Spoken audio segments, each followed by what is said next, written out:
ஸ்ரீ மகாகுரப்யோ நமஹ. ஹரிஹ ஓம். சதாசிவசமாரம்பாம் சங்கராச்சார்யமத்யமாம் அஸ்மதாச்சார்யபர்யந்தாம் வந்தே குருபரம்பராம். GeM TV நண்பர்களுக்கு எனது வணக்கங்கள்.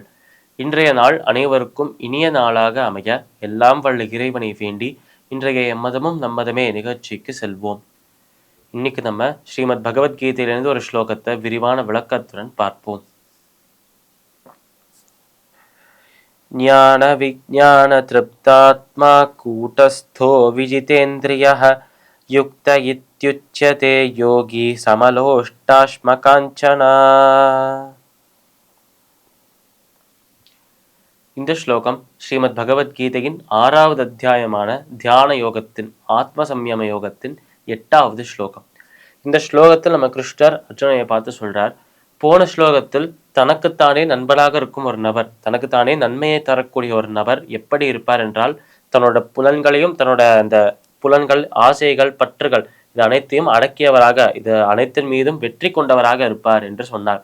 இப்படி தன்னை தானே வெற்றி கொண்டிருக்கும் அந்த நபர், தன்னை தன் கட்டுப்பாட்டுக்குள்ள வைத்திருக்கும் அந்த நபர், ஒரு கட்டுப்பாட்டோட இருக்கும் அந்த நபர், அப்படி இருக்கும் நபர் பேரமைதி உடையவராகவும் இருக்கிறார். அதே நேரத்தில் சமபாவனையுடன் அனைத்து சூழ்நிலைகளிலும் சமபாவனையுடன் இருக்கிறார் என்று சொன்னார் நம்ம கிருஷ்ணர். இப்ப அதன் ஒரு தொடர்ச்சியாக இந்த இடத்துல அவர் சொல்றது என்ன என்றால், அப்பேற்பட்ட நபரின் அந்த பெருமையை ஒரு தொடர்ச்சியாக, ஒரு கண்டினியூஷனாக இந்த ஸ்லோகத்தில் அவர் சொல்றார். அப்ப கிருஷ்ணர் சொன்ன வார்த்தைகள், ஞான விஞ்ஞான திருப்தாத்மா கூட்டஸ்தோ விஜிதேந்திரியா. ஞான விஞ்ஞான திருப்தாத்மா, அப்பேற்பட்ட நபருக்கு ஞானமும் இருக்கு விஞ்ஞானமும் இருக்கு என்று சொல்றார் நம்ம கிருஷ்ணர். ஞானம் விஞ்ஞானம் இது ரெண்டுமே சொன்னவென்றால், பொதுவாக அந்த இரண்டுமே சொல்ல வர விஷயம் அந்த பிரம்மத்தை பற்றிய அந்த ஒரு அறிவு நம்மளுக்கு இருக்கிறது என்றால் ஞானம் விஞ்ஞானம் இருக்கு என்று சொல்றார். அப்ப எதற்கு 2 விதம் என்றாலே, ஞானம் என்றால் அந்த இறைவன் நிர்குணனாக இருக்கிறார் என்று சொல்வது ஞானம்.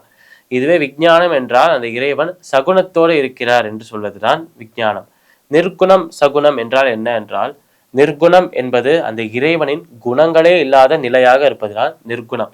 இப்படி குணங்கள் இல்லாமல் ரூபம் இல்லாமல் இருக்கும் அந்த இறைவன் நம்மளால் புரிந்து கொள்ள முடியாத, நம்மளோட கற்பனைக்கு எட்டாத, நம்ம கற்பனைக்கு அப்பாற்பட்ட இறைவனோட அந்த அறிவு நம்மளுக்கு இருந்தால் அந்த அறிவுக்கு, அந்த ஒரு தத்துவத்திற்கு ஞானம் என்று பெயர்.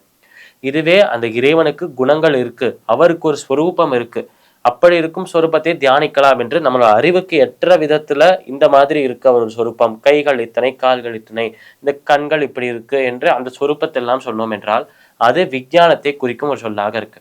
அதனால் இப்படி இருக்கும் இந்த நபரால் அந்த இறைவனை நிர்குணமாகவும் பார்க்க முடியும், சகுணமாகவும் பார்க்க முடியும். அதாவது நம்மளோட கற்பனைக்கு எட்டக்கூடிய சொரூபத்திலும் பார்க்க முடியும், நம் கற்பனைக்கு எட்டாத தத்துவமாகவும் பார்க்க முடியும்.